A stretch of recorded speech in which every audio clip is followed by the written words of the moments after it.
I'm Tam, And I'm eternally mortal. and this is the Hidden Egg Podcast, where we talk about vulnerability. And stuff and things. And I have this new, well, it's not a new website, but I have revamped the monsteralley.com website. I just wanted to put that early in so that people heard it before they clicked away. That is all. Yeah, check out themonsteralley.com. It's been revamped a little bit and it looks great. Check it out. It's awesome. Okay, so first things first, we were not able to do last week's episode for reasons, but technically, if you're just following along on Spotify, you won't even notice, really, I'm sure. Yeah. If you come to it later. If you're listening to us live, first of all, thanks. That's pretty awesome. But yeah, we were off last week doing a little bit of self-care, taking care of ourselves through a little bit of a downtime, but we're back and gonna react to a couple of articles and showcase some vulnerability So, and are you realness. are you ready for article number one? Yeah, Do you know which one pretty that's quick going to be? intro. Have you decided which one that's I going to have. be? I have it. Yeah, I have an Then order for them. surprise me, or do you want me to guess? Um, I can just surprise you. It's fine. It's the Okay. I'm not attracted to my overweight wife anymore Ah, article, yes. which is one of the few that don't have a picture that I am like, yeah, this is actually pretty good. I usually like a picture. Everybody likes a good picture, you know? Yeah, yeah, yeah. But this one didn't Um, really need it, in my do opinion. we? I don't know if we have up to this point, but do we want to just like shout out the name of the writer Yeah, this was written by Dr. Samantha Rodman Whiten, or Witten? aka Doc. Is it Whitten? It could be either Could be one. Whitten. Aka Dr. Psych Mom on Medium.com. Yeah, and it seems like Dr. Psych Mom is kind of a social media presence for this person, and so check them out. This was a really interesting article that examined the vulnerability of someone else, actually. Yeah. So I already know how I feel about it, and I've already talked with one of our mutual friends about how I feel about it. I want to know what you think about it, so that I don't taint your perspective.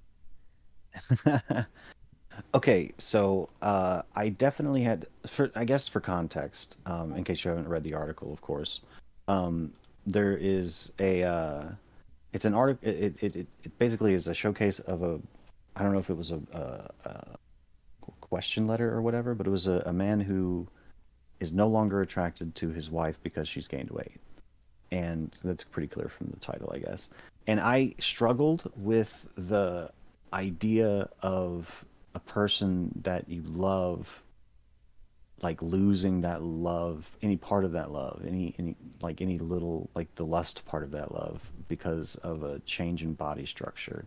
But I know it certainly does happen. It's a real thing that real people experience, certainly. And this person, the writer, I can't remember her name anymore. I just scrolled past it. Dr. Psychmom was really understanding in her response. I thought it was amazing, truly, in her response to it. Should I just continue? I feel like I should let you talk if you need to. I was just gonna say Ben said something about that he's actually gone through that. I assume you weren't the one that was overweight. No offense, you just don't look like a guy that's been overweight. Maybe long ago. I guess that's always possible. But yeah, I think there's been other people that have had similar experiences. I'm not telling you my opinion on it just yet. I want to get to the end of your thing, but Ben's statement, basically, I wish beauty standards didn't get to me, but they do, and I think that's pretty common, It if I'm being is. honest. Like I fight myself to try and love everyone for who they are, but I absolutely like if I see a person that adheres to the beauty standards that just live in my brain, then like I'm immediately attracted. I immediately want to make them smile if I can have any chance of doing that. So I think everybody to a certain extent does. Just reading about it like threw me for a little while, but like I said, Dr. Psychmom was really understanding and there's some, I don't want to get too much in the weeds of like saying every aspect of the article, but like, there's some trauma that led to that position for this gentleman. And I got it. And her response I thought was really well thought out and compassionate to both people.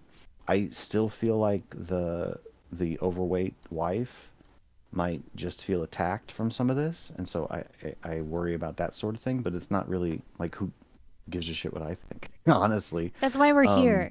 Um, That's literally what we're listening to. Is what you think. yeah, I guess that's why we're here. That's true. Hey, how's it going? Um, but yeah, I mean, I don't know that the overweight wife is going to read Dr. Psych Mom's article to get any sort of reaction from it. But like that's what I look at when I see it is how it pertains to everybody. You know what I mean? And we both So paused to read yeah, Ben's we all had to message. pause.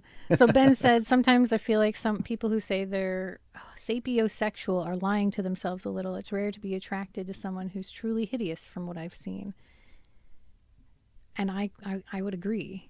Are you finished with your opinion? I don't want to like cut you off if you're still No, in the middle of I expressing feel it. like I feel like I've expressed a good deal of the general feeling that I have for the article. Go ahead. Okay, because this is a good segue into mine, and I think the doctor is 100% spot on.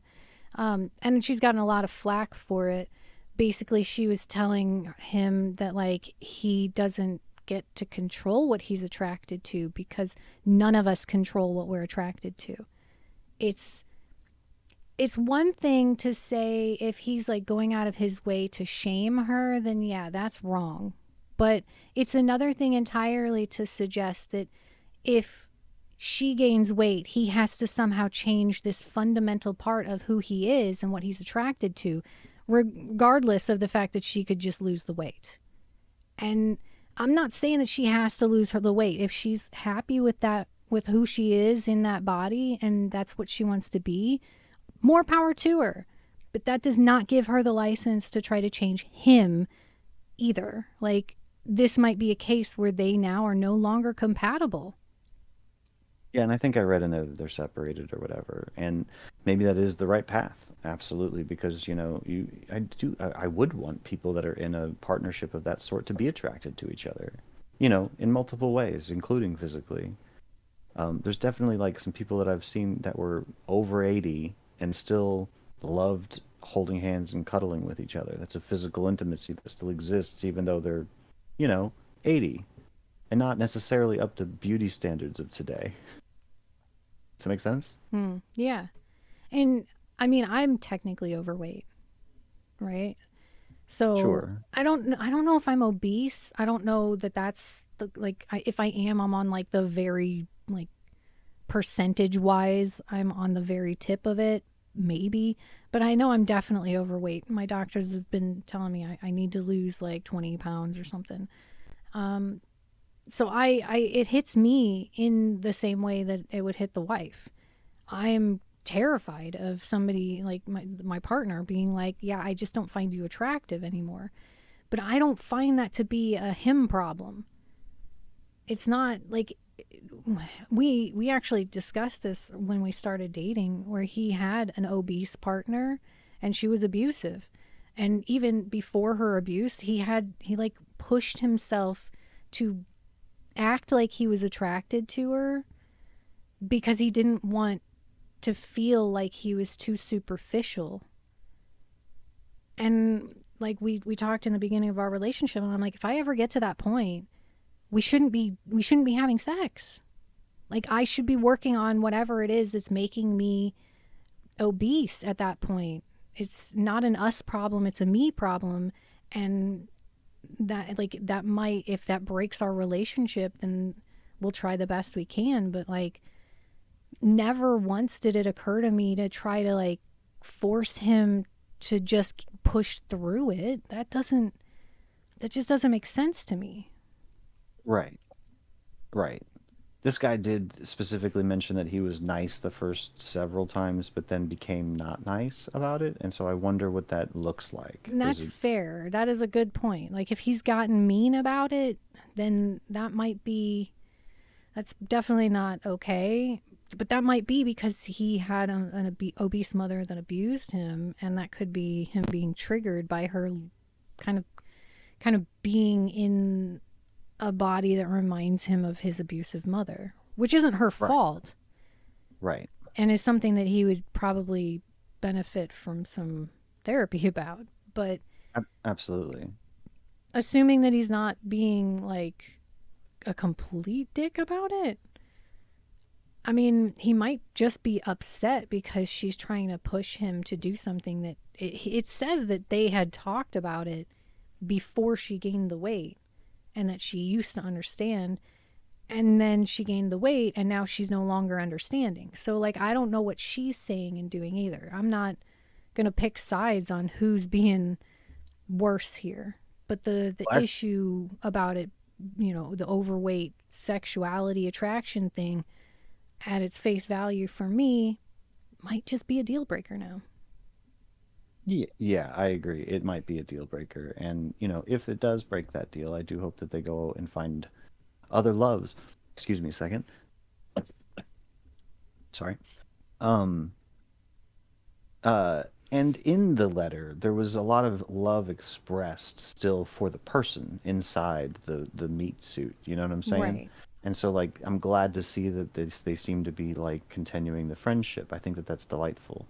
Um, but we actually don't hear a whole heck of a lot about her perspective for the majority of that post or that letter that he wrote, because the beginning, and it does indeed say that she, knew that it was a trigger for him, knew that he had been abused in this way, and wanted to be conscientious of that and just let me know, to quote unquote, just let me know. And it didn't work out that way, but we haven't heard what her responses to Right. his pressure have been. And There's a lot of things Dr. we don't know in Right. this. And Dr. Psychmom, I think, brings up a really good point in the article as well about how, sometimes when someone feels pressured to do something from someone else, it completely eradicates the ability and motivation to do that. And Right. when that pressure is alleviated, sometimes it can be a lot easier to work on it. And she said that she's like, I don't know if if your wife wants to work on her weight or not.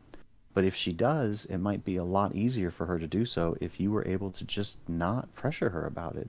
Be as nice and comfortable and relaxed as you can be, and do the best you can to help her Can I by share not a pressuring her. can I share a weird perspective that I just thought of? Oh, Sure. well, let's look at the you goods thing. Yeah, is he meeting her expectations? I wish we could get her angle too. I just don't think we're going to get more than what we get. Yeah. And Um, I'm in the weeds. Go ahead. it's just my I just thought of this weird perspective that I have. So you know how like there's heartthrob celebrities, right? There's Sure. people that society generally says are more attractive. They put them at the 10. So I'm going to name a name and you're going to know exactly what I'm talking about. George Clooney, right? Huh? Yeah. I find him to be hideous. I am not sexually attracted to that man at all. Does he care? No, of course not. But my point is, if I were in a relationship with a man that looked like George Clooney, there'd be no point. There's nothing I could do to force myself to be sexually attracted to him. It's just not something I'm capable of because that's how attraction works. You get a certain statistics of what you want that you kind of have to work within. Right. Right, absolutely. And you saying that is a perfect example because it helps me, see the differences in Yeah. just perception.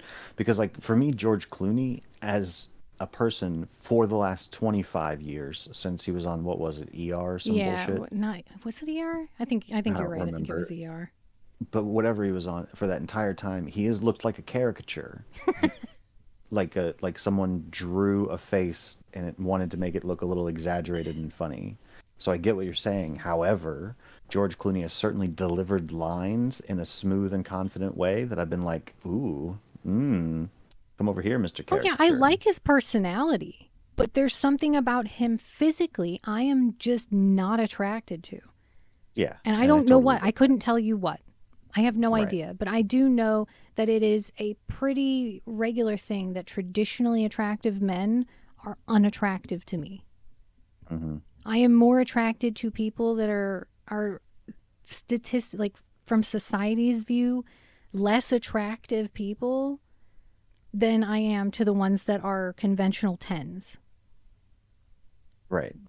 And it's just preference, because Yeah, preference exists. There's some people that don't like to agree about that, but preference exists. We're all attracted to kind of weird or specific or quirky things in that's ways kind of that are what you difficult. good was saying. It's the riz, you know. They just have a Right. certain like pizzazz about their personality. But even if a traditionally attractive man had that, like George Clooney, he has that kind of pizzazz going on about him. It just doesn't do it for me. So I can Yeah. understand how weight has that same effect for people. And it does for me too. At a certain point, it is beyond what I'm attracted to. I think we all have limitations like that. And some of us, like, they're all different. Some people don't like skinny people. So, like, it's not something that you can say people need to change. It's something that if you are in that group that your husband or your partner is no longer attracted to, it's now a lack of compatibility. You just aren't compatible anymore, and I think it might be time to move on. Right. Yeah. I think that that's probably the case, because like everybody, I mean, I'm poly. I'm a big believer and attributor of polyamory, and so like there's the whole idea that there's one perfect person out there for somebody, and like I've just never really there's been like through 2 or 3 dozen people that I've fallen head over heels in love with in my life. And so it's just difficult for me to understand this whole like one person. And it's like people change. There's always going to be an evolution to people, both physically and mentally Yeah, and but I emotionally. mean, beyond that, even you have limitations to what you're physically attracted to. And I'm not going to Absolutely. out the one big glaring thing that I know about that you probably are aware of also, but I know that you have had trouble with being attracted to some people in the past Absolutely in have. ways that they Absolutely. cannot control. Mm-hmm. That is absolutely the case. I think 100%. when we try to tell people that they deserve to be loved and that they do not deserve to be shamed, that does not include forcing everybody to be attracted to them. No, of course not. You can't force anybody to be attracted to anybody. You know what I mean? Right. Well, I know that you kind of had the stance of that they should still love their partner even though they gained some weight, and they Yeah, do. originally I was when I started talking about it. Yeah, I did struggle with that when I first started thinking about this article. But I guess I don't think I've had the experience of somebody really changing during a relationship, Mm, because that's really the thing. Because like some things that we don't aren't attracted to, we're not going to get into a relationship with somebody and then they're going to turn into that. No one that you start dating is going to turn into George Clooney. Does that make sense? right. Well, I mean, you don't know. Maybe Right. When we you get never that know. celebrity facial reconstructive Right. surgery that just is free. Um, But you good's perspective might be spot on too. That maybe the wife hates him and either doesn't want to tell him or doesn't want to admit it herself, and that might be the reason why she gained weight to like push him away. it's funny that the last thing that you had mentioned was, she birthed his kids now as a muffin top, Right. because Dr. Psych Mom, the writer of this article, specifically called out that, she's known that dudes that are like, I'm not attracted to my wife anymore because she had kids. And she's like, that's some bullshit. I don't know what she said, but she said that that's not cool. But like this was a different situation entirely, because there was childhood abuse that really spurred this whole feeling. Right. But And I'm not sure that like we can ask him to just change his trauma because she gained weight. Like it's not her fault, but at the same time it's not his either. Like it's a situation that needs to be worked through, and finding the Yeah. fault or finding the blame is really just distracting, Right. at this point. Like, Right. they both have things that they need to work on. He clearly Right. just needs to work on his trauma for himself. I don't know if that's going to make it to where he becomes a, person that's into larger women. I have no idea if that's what would change for him at all, but like, at least address the trauma regardless of what the outcome is. Exactly. And if she's gaining weight for negative reasons, the depressions or anxieties or agoraphobia or anything else that is going on that might be causing this weight gain, then those things need to be addressed and the weight gain will come with it, if that's a thing. But if she's just Even if it living life, doesn't, even if the weight loss, like even if she doesn't lose the weight through like getting therapy for these other things, she'll still be better off. And if the relationship's over, she'll definitely be way better off because she will be kind of more secure in her own body. right? And that's the goal for her. We don't even know if that's what she might love her body. And if she does, more power to her. Fantastic. That's amazing. Go for it. But like that's really the goal at the end of the day is that whatever she's doing with her body, as long as she loves it, in my opinion. And yeah, abuse is subjective. So we True. should we should probably move on to the next one if that's okay. I don't want to like abruptly change topics, but I don't know That's if my there's much jam. more we can say about this one. No, no, no. And it got us into thinking about how we perceive life, and we shared that, and that's amazing. Let's move on. Okay. So the next one is by our native writer You Good. I can Fellow monster, fellow P, you I can good? feel her cheeks burning now. Ah, it's fine. Um, you good wrote an article called "To Celebrate a Lifetime of Being Fine," which I was delighted to read twice, actually. And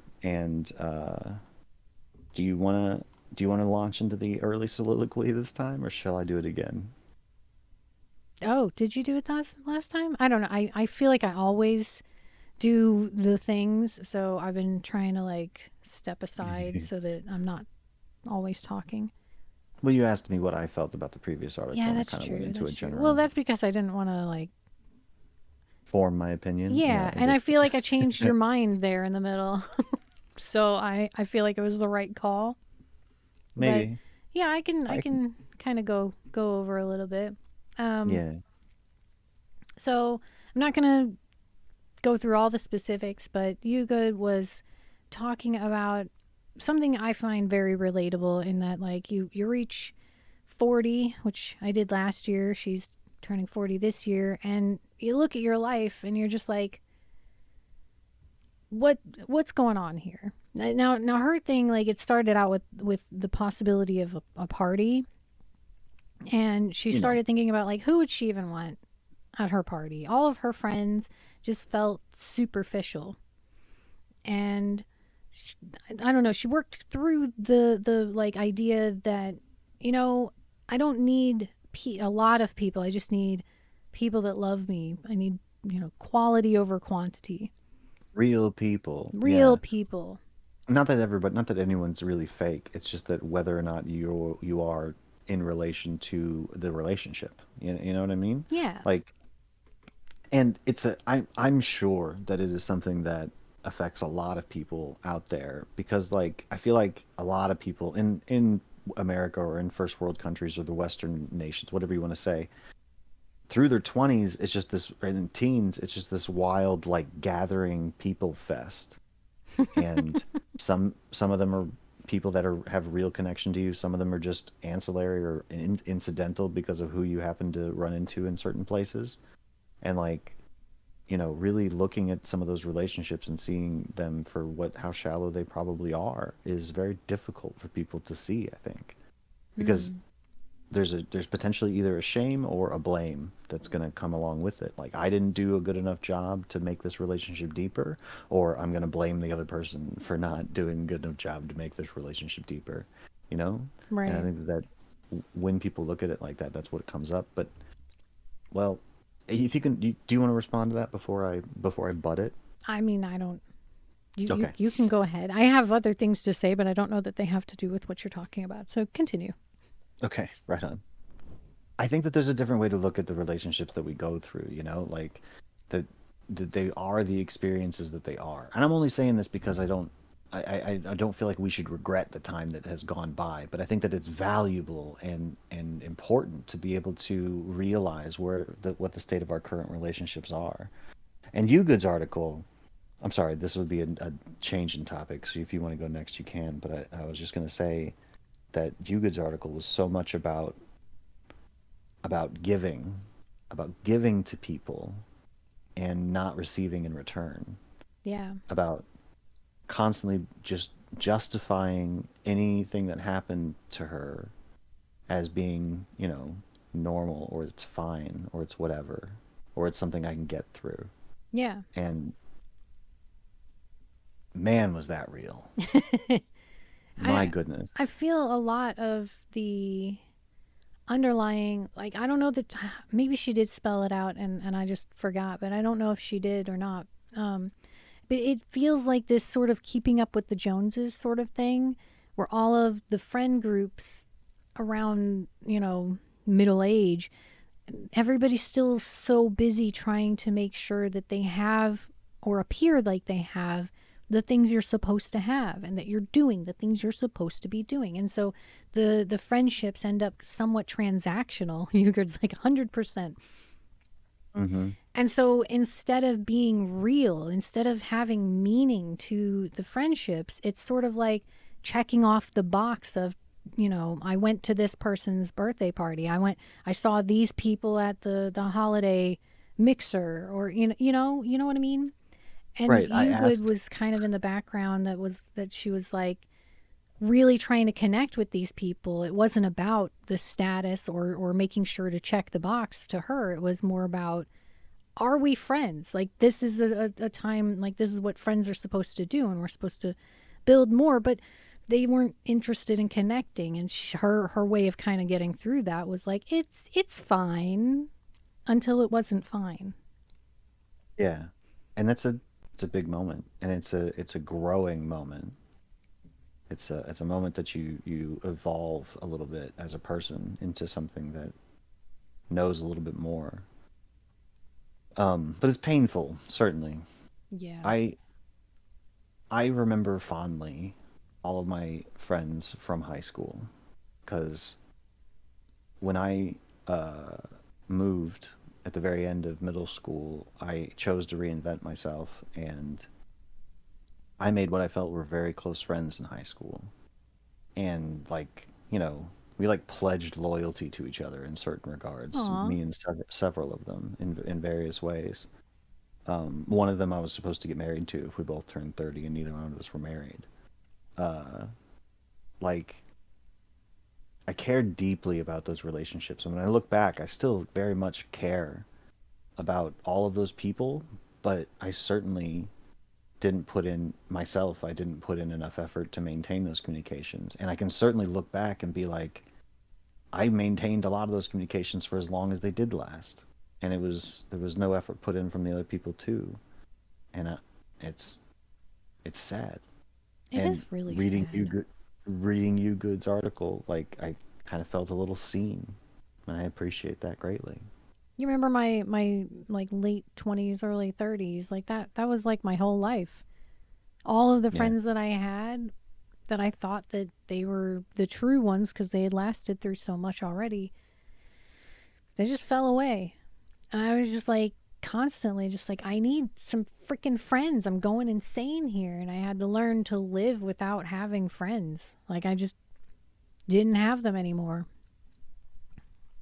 It, Yeah. it was really painful.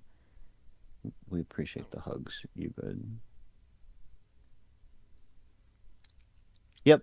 Yep. Um, I don't know whether it's a natural part of growing up to leave groups of people behind, and that learning how to deal with that grief is some, you know, natural human evolution. I certainly know people that have been friends with their best friends since freaking kindergarten. My dad's best friend was somebody he went to high school with. I do So, have a like, friend that I've had since I was 10. yeah, that's right. And Yeah. that's a good friend Oh my too. I God, know she's that one. amazing. Yeah, But yeah. they're few and far between. Those are like some super gems. And we fell out. Like not that we had a like falling out necessarily, but we didn't talk for like a decade. Yeah. And I thought I had lost her forever. So, it sometimes you lose the friends and then you find them again. Yeah. And Yugid says, think of how many just stay in superficial relationships their whole lives, though. So many of them, they just accept it and don't care, maybe. And maybe we care I more than most. I so don't know. my family seems to be like that. And from what I've gathered from my family, not my chosen family, I mean the ones that I, came from in childhood, Grew up with. Yeah. they seem to not believe that what friendships I have are even real. They don't believe them. It's like I'm telling them about unicorns, literal unicorns. Me talking about my friendships, they sound like they listen to it with the same kind of belief as you would listen to a 5-year-old talking about playing with dragons in the backyard. They literally do not believe that it is possible. They think I'm delusional and a little bit insane, but that makes me happy and so they're fine with it. Cute. And it's really just that people don't understand different experiences. There's a lot of people, well, maybe it's just people around this area. Maybe the Midwest is rife with this, but like there's a Maybe. lot of people that are just like, I can't trust others. I'm not a, there's no chance that I'm going to share who I really am with other people because then they'll have power over me. And it's like, that's the good stuff. Yeah, I think that the missing link there is that the right people don't abuse that power over you. No, they nurture it. They No. give you more power by Right. knowing that shit. Right. If you give people, the right people, power over you, you will know they're the right people because they don't hurt you with it. At least Yeah. not And it, intentionally. They may accidentally. Everybody hurts everybody accidentally, but they don't purposefully go out of their way to undermine you, to hurt you, to abuse you, to take the things that you have. You don't have to worry about being vulnerable with them because that's the point of finding the right ones. right. And when they do hurt you, they care that they hurt you. Right. Like, but it takes a lot of courage for people that have been hurt so many times in the past to put themselves out there enough to allow another person to hurt them. And I guess I get that. I mean, I guess I understand it in a certain regard, but it's just it's so worth the risk to me. And I Of don't. course, I'm not really like reaching out in my like local community to make new friends or whatever. I feel so socially overwhelmed that maybe I shouldn't be talking about Well, this, but actually, that's a good place to segue because I don't want to like ruin the end of the article. I want people to go to You Good's article and read it, but it actually does have a really uplifting solution to me. The yeah. place where she goes with this realization of kind of digging into all of this history of like, are these people really friends, and like understanding her own experience of the loss of those friendships. At the very end of this tunnel is a bright silver lining and a rainbow that's I think it's wonderful. And I Yeah, think that I agree. anybody that reads it, if you're dealing with something like this right now, go and read it and see where she went and see if that resonates with you because I think it might be really helpful. Of course, Thank you good? you. Thank you. I loved this article. It was wonderful. It was delightful. I enjoyed it a lot. So Lot. usually the third article is the uplifting one, and the second article ended up being kind of both a little bit of the abused stuff and hopeful. So for this particular episode, I'm using this slot for the third article to be about my new submission guidelines for Abuse Road because I want Yep. people to write for that particular publication, and it I don't know. I don't know what to say about it. I just want to talk about it and see if maybe people are interested in writing for Abuse Road. Right. And so you've posted your submission guidelines somewhere, is that correct? Yes. Yes, they're on Medium in Abuse Road. Did you want me to Right. send you the link? Did you need to find it? No, no, no. I can find it. I mean, I'm currently on You Goods article, so I can just click on the pub Oh, yeah. there.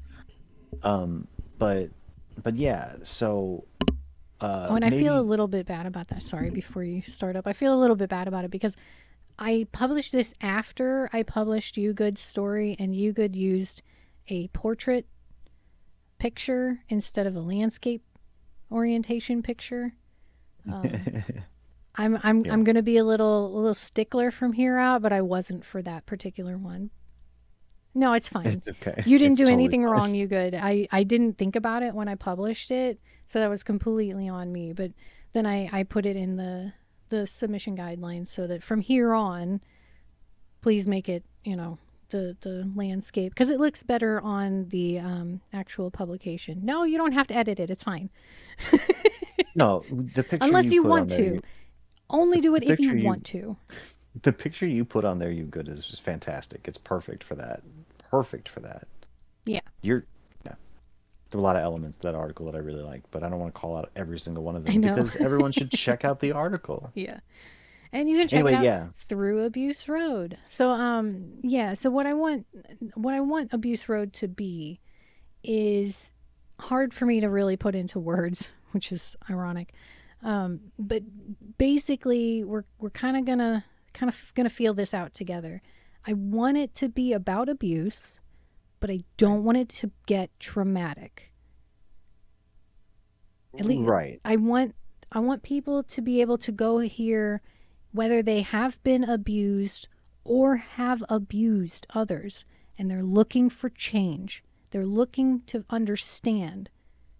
I want both people to have a place to meet here in the middle as a sort of truce area, you know, on the edge Yeah. of abusers and the abused to meet and talk about why these things are happening and what we want things how we want things to be different because I believe more people that are abusive can be rehabilitated to no longer be abusive than we are really giving credit to.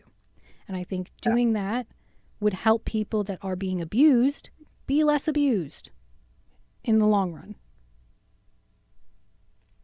Absolutely. Not in the past, I, obviously, but sorry. right. Because and I think that the difficulty is going to be about, dealing with abuse deals with the abuse of the past, and so those emotions are going to be coming up at the same Right. time. But I love your intention to, bring all of these people together and to communicate, to try and really openly communicate about what happened, to be able to move forward with Right. that. There's Right. there's so many there's so many like mythologies and philosophies out there that talk about how harming someone harms the self, Mhm. you know? Like and it's They were really talking easy about to see. abuse. It's really easy to see that that is definitely the case in abuse. And you can see it very easily in the fact that the abused oftentimes become abusers. They call that abusive self-defense. If anybody listening wants to know more about abuse from a reputable source, thehotline.org is where I get everything. I double check if I'm calling something an abuse. I will double check it through that website because they have all these different ways of saying, this is what abuse looks like. This is how you can tell that it is abuse. It all basically comes down to control, but people who have been abused were put in that power struggle and they might very often actually end up feeling very insecure about what they are allowed to control, what they have control over. And sometimes they overcorrect when they get out of the situation where they're being abused, and then they become abusive because they've overcorrected and taken more control than they should because they are still unhealed. And so they tip the Right. scales from being abused into being an abuser. And I don't want to demonize people that are going through that struggle as if that's all they can ever be. Right. Because change and growth is so important to realize. And there's no reason to continue. I'm sorry, there's no way to just give people the reason to dehumanize people and saying this is an abuser, so we don't have to care about them anymore. Right. And it's like that's not going to help anything because Right. there's so many abusers out there that they when they were abused was when they were kids, and so it wasn't just that they were being abused, they were also learning how to treat other And people learning how to for the first time. live. Yeah. Like they were learning from their parents how you're supposed to treat other people to live a life. So they were learning how to protect themselves and abuse others. That's what they learned because that's the example that they were given. And then they turn into abusers. But that doesn't mean that that's who they have to be their whole life. You a lot of them, a lot of people that have been abusing people for decades are not going to believe it, but like you can get to a point where you no longer just feel angry at everybody for ruining your life all the time. I can say that is 100% true. Not everybody will Yeah. get to that point, but I was like that. That was me. I was abusive. I was angry at everything and everyone for making me and my life the way it was. And one day I woke up and I wasn't angry anymore. It didn't happen like that. There was a lot of work put into it, but I'm just saying that that time can come. Yeah. It's a gradual change and an evolution of spirit. And anyone that thinks that our spirit doesn't evolve over time is incorrect. I apologize. I read somewhere, and I don't remember where because it was years ago, but I read somewhere somebody talking about the the biggest difficulty with abuse in our society is that we don't feel comfortable. The people who are being abusive don't we can't come out and say, yes, I screwed up. That was abusive. I'm sorry. Because as soon as you admit that you have been abusive, you're automatically labeled as an abuser and nobody wants to talk to you. And therefore, that person who was an abuser can't heal as an abused person. They were almost invariably abused into that behavior, but they aren't allowed to heal because no, you abused somebody else, so we're not even going to listen to what happened to you because who cares? Yeah. And so when people try to talk about, oh, well, we need to focus on healing people who have been abused, they don't mean abusers. And I find that to be, An oversight at the least. yeah, because it doesn't just, on one hand, you can look at it as they were abused. And so you're cutting out all of these people who were also abused and saying that they somehow aren't allowed to heal. But on the other hand, you're saying to all the people who have been abused and didn't turn into abusers that these people over here that did turn into abusers, you have to defend yourself against them indefinitely because they'll never change. Right. Such a good And you're point. telling people who have never been abused, hey, watch out for these people because they're never going to change. So you just have to watch out and never get affected by them. And Right. that makes no sense to me when I know not all of them, not every abuser can be rehabilitated, but I don't think that it's our job to determine which ones can and can't. I believe as a society, it is our job to determine what we're going to do to help and let people help themselves as best as they can, and they'll filter themselves out accordingly. Yeah. And And that's what I want from writers. I want people that understand that perspective and want to write from that place. right. And I do want to chime in because there's always a possibility that someone's going to come in and be like, "Oh, you're going to protect abusers, huh?" And it's like, we're going to protect all of the abused. I'm not That's our protecting anybody. intention. I want to give them all representation and give them human decency. I'm going to Yeah. treat them all like they're all human beings. And if anybody has a problem with that, I'm really not sure what you want out of this world. Sure. Absolutely. Um, but we do absolutely care about the experiences and the feelings of the people that have been abused. That that's a that's a thing that's happened to many, many, many people, and being able to share that is important as well. So we get that, but that's a lot of places that are. I mean, there's whole government programs set up to help people that have been abused in certain ways. You know what I mean? There's And a there bunch are of stuff. places where people fall through the cracks. So I'm not going to say that's a perfect system. But this is No, something nobody's doing. right. At least not that we've Not seen. not in No. a big enough area to make a dent in it. So we're going to be a tiny corner of the internet that maybe starts trying to make it happen too. It'd be nice, just to put Yeah, a voice out there saying, let's not dehumanize people right. to the best of Now, our ability. obviously, people who have been abused can still write. I'm not saying that that's not allowed. I'm just saying I don't want it to be the usual like, oh, I was abused, how horrible is this kind of story. I want it to be a thoughtful piece about this was what it was like. Maybe they'll take the spin of it being difficult to know that this was abuse, and then realizing, oh, this is abuse, and understanding that that might be somewhat difficult to see as an abuse, which even if you're just taking it from the abused side, an abuser will read that and be like, you're right, I didn't notice that was abuse either, even though I'm doing it to other people. I've had that response personally. Yeah. And so like that's okay, that's fine. But like I don't want somebody just to be all like, oh, abusers are so terrible. I saw this one writer, I don't remember her name, but she was very opinionated against narcissists to the point Uh-huh. where she decided that they were incapable of change, and she lumped abusers and narcissists in the same category, and was pretty much just angrily labeling anybody who had even one tiny like narcissistic trait as being just irredeemable. And I'm like, I don't want that. I know that that's a popular opinion on some places. That is not what I want. Right. Because look, if you've been abused so often that you're like, I just need to have a box that I can shove people into that I can then ignore those people because I can't be hurt I can't allow myself to be hurt anymore. I get it. I Yep. get it. I get that that's what you're doing. You need to Abuse protect Road is yourself in that not the way. place for you. But You that's need an not abuse you parkway. sure, exactly. But yeah, but it's not okay to just hate on people.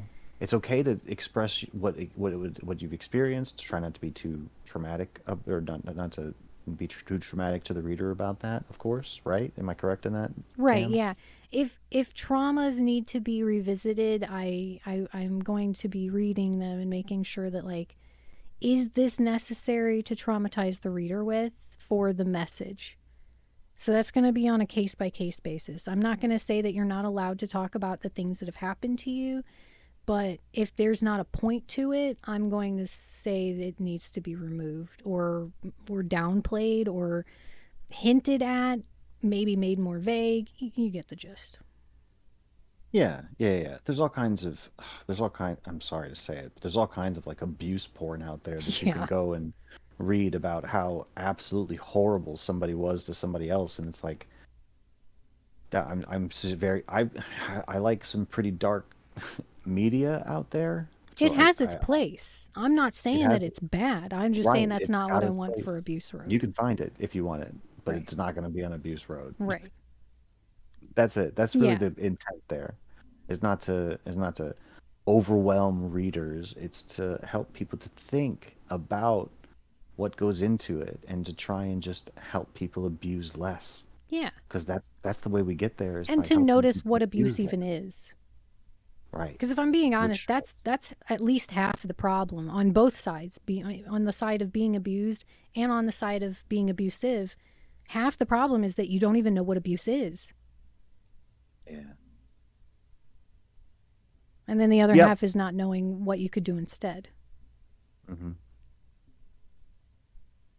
Knowledge, Knowledge. information, Yep. sharing, and Which is what communication. I'm hoping for walking this abuse road will help us all with.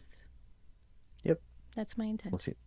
We'll see how it goes. I hope I can convince myself to write some reactions to some "Am I the Asshole" Reddit posts like you did at the beginning, Me too. um, and and make it as interesting as the ones you did, if not more, if I can get there. But like, yeah, I hope I get that because I'm really that seems like an interesting thing because I like to look at perspectives of all perspectives, Yeah. and Sort of the it's just thing that fun we for used to me. do all the time. hmm Anything else you want to say about Abuse Road and your new guidelines? Go read the No, guidelines for yourself. go We were read the kind of all over the guidelines. place. I We were kind have of all over the place talking about them, but go check them out. I have a specific way for people to submit to being new writers. You have to read the article to find out. I will. It's not in here yet, but I do plan on putting a free friend link version at the top so that people that aren't members can be writers for Abuse Road also, even if they're not members of Medium. I just haven't done it yet. It's been a week. Or yeah. Take your time. Do what you gotta do. By the time this gets put out, which I think we now do on Monday, so it'll be almost a week from now, I will definitely have done it. So, Yeah. Final thoughts? um, no, bye, you good. Thank you for Thanks for stopping joining. by. We appreciate your time. Talk I hope about you find final smiles. thoughts. All right. Mostly just, trying to redirect people to themonsteralley.com. Yep. And if you have stories, write submit to be a writer for Abuse Road. Yes, yes, yes. And you can find the link to Abuse Road on the website as well, which isn't currently set up, but it will by the time this comes out. Right. So I'm working on stuff, but most of the stuff I'm working on that I'm talking about right now will be finished by the time this goes live. It's very Nice. confusing. I know. Oh, I'm so because we're disorganized. because we're releasing these on Mondays now. Is that Yeah, correct? I believe so. Yeah. Sunday or Yeah. Monday? I don't know. Which one do you want to do? Um, Probably Sunday because I don't want to work on it on Monday. I just want to hit Mm, the button on a day that I'm off work. You know what I'm okay. saying? Yeah, yeah. So Sundays, maybe evening. I don't know. What time do you want to say? I'm just going to let Evenings? you determine that. We'll just say Sunday evenings. For now, and then maybe we'll get more direct later. But yeah, we've made that decision. That way we don't push ourselves to overwhelm ourselves to do the editing and everything to get it set up. So, Yep. yep. Um, well, uh, I want to thank you, Good, and Ben Ulancy for popping by and hanging out with us in our chat for a little while. Both of them have had to leave at this point, but we always appreciate you stopping by and taking the time. I'm eternally mortal, and I hope you find smiles this day. And I'm the Accidental Monster. You can find us both on medium.com. You can also go to themonsteralley.com and learn about other stuff that we do, like the publications on Medium that we read from on these episodes, and follow yourself always.